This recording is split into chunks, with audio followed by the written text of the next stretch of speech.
Angelo from your CIS 120 class, and I wanted to give advice on how to deal with case studies. I hope this will do it. I could not record it live for many different reasons, but I'll give you the top two, which is number one, I don't have the student interface, so I can't show you what it looks like with my own computer, and so I had to connect up with a student, and that student helped me, but then they couldn't use their camera at the same time they were using Teams. So I had to take screenshots, and so I'm going to try to show you with screenshots. But in this case, I'm looking at the Unit 2 case study question, and then I'll explain the biggest problem in a minute. But I just want to go through the basic interface, and then I'll come back. So when you get to the bottom of the screen, you click the blue button that says Activate Recorder. See that big red button, or that big red arrow? That big red arrow is not there for you. I'm just pointing out Activate Recorder is how you get started. All right. After that, then the next question, or the next part, right? It'll check your computer for whether or not your microphone works and whether or not your camera works. I guess you don't have a choice, but here's how you can have a choice if you don't want anybody to see your face. Just put a piece of tape over your computer's camera and nobody will see you. All right. But don't cover the microphone. All right. So once it checks your mic and your camera, you'll see that in the window that you can see yourself. And then you can click the Start Question button. When you click the Start Question button, this is a little bit of a trick. This little thing counts down 10, 9, 8, 7, 6, 5, 4. But in actuality, you are being recorded at that time. So you can start your question as soon as that recording starting in. You can start talking. You can say, "Hi, I'm Joe, and I have this to say about the question." What's the question? This is the question. All right. So if you aren't familiar with the question, and you should be, then read the question, but you can read it to yourself and then come to a response. But you should be familiar with the question, because that is not exactly the same question, but it is the question, one of the questions under critical thinking questions above, where you read the question. So that's a question. Now they break them up differently, and I'll talk about that in a minute. But anyway, you can start talking as soon as you see this thing recording starting in. Next, you will be able to tell that your microphone is being recorded, because you'll see this audio level bouncing up and down. That's what I wanted to make sure you understood, that area right there will change as you're recording, because it will show you that your voice is being recorded. If you don't see anything there, then you should be concerned. And I'll tell you in a minute how you can fix that. But anyway, you answer your question. And when you're done answering the question, you can click the stop button. Apparently, this new version of MindTap records you for 1 minute answering the question. So you're going to have to limit your answers to 1 minute. So be prepared before you jump into MindTap and start answering questions. Click on the button only after you've done your research, you know your answers, so that when you pop up the question, you can answer the question because you know what you're talking about. But when you're done, if you finish before a minute is up, you can click the stop button. If you keep talking, it will tell you that it advanced to the next question by showing you a new question there.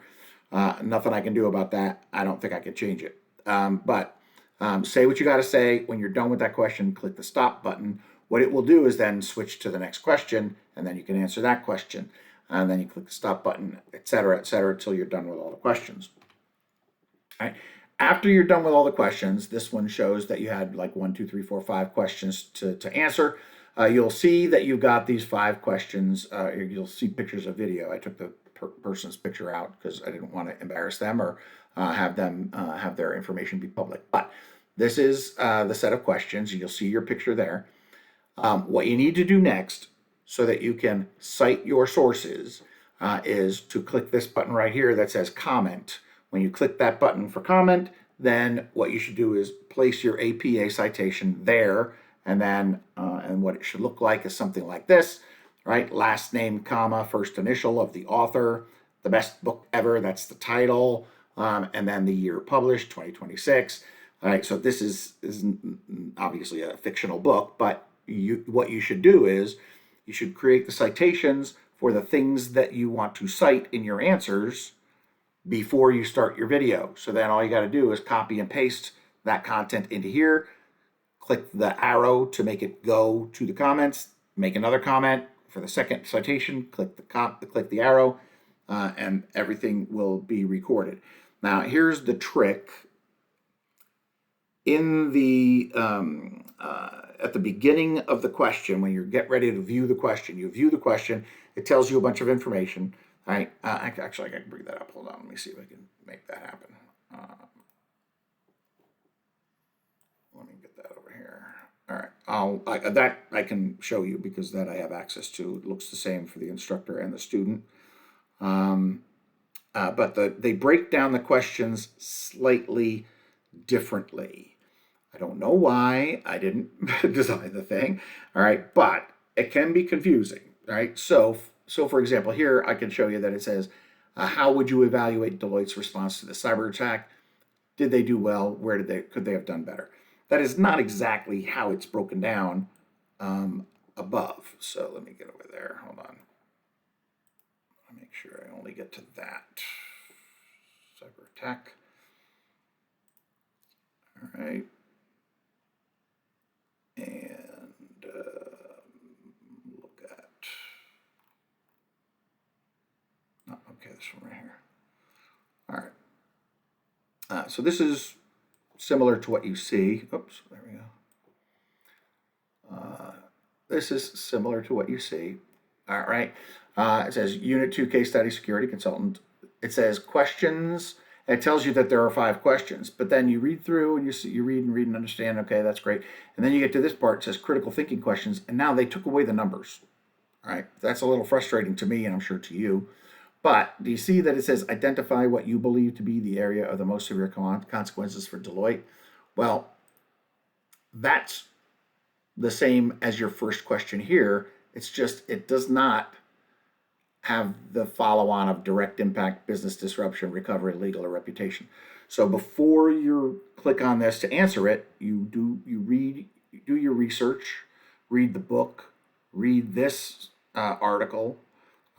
Here are some links that you can also go to, do some other research, and then, because you know the questions you have to answer, you need to identify what you believe to be the area of most severe consequences for Deloitte. There's 1, 2, 3, 4, 5 different areas of consequences. We want you to justify your response on the most severe consequence. Then how would you evaluate their response to the cyber attack? Did they do well? Where could they have done better? You could see that that is the same as question 2 here. Then you've got identify the 3 highest priority changes, right? That is also here. Identify the 3 highest priority changes.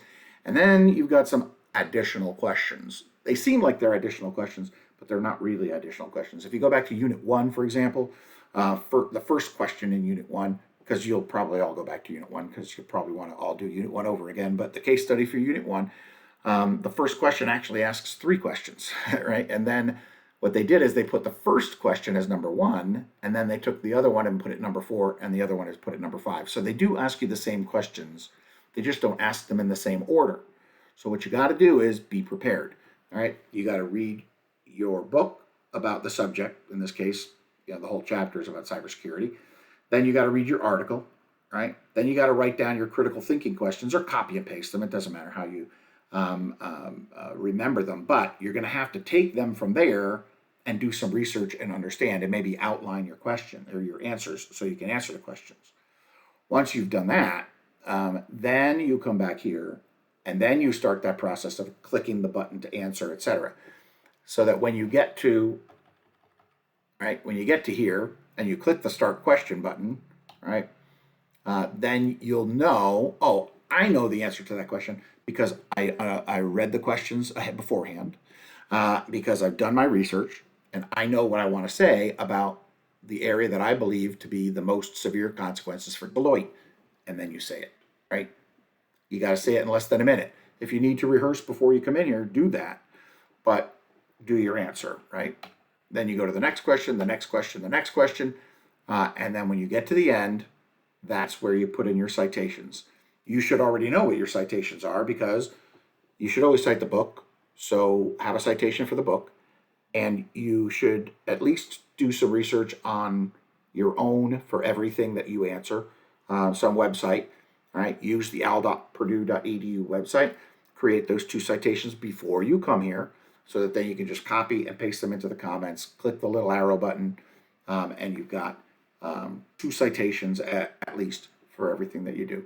All right, so I think that's as clear as I can make it. I hope that everybody understands where they got to go with this.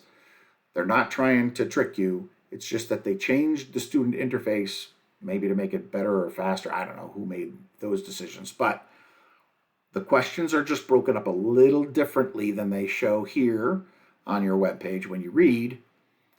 So read the questions, have answers to all those questions, because they are not different questions. They're just organized differently. All right. You can see that the 5 areas of consequences for Deloitte that are mentioned in the material, number 5 on this question, is what are the 5 areas of consequences? Well, those are the 5 areas of consequences: direct impact, business disruption, recovery, legal, and reputation. So there you go. Those are the 5. All right. So they're not asking you to make it up. They're asking you to answer the questions based on what you know, that you researched, read about, and understand. Right. This is the whole point is critical thinking and telling me what you learned. All right. So that's the answer. I hope that gives everybody what they need.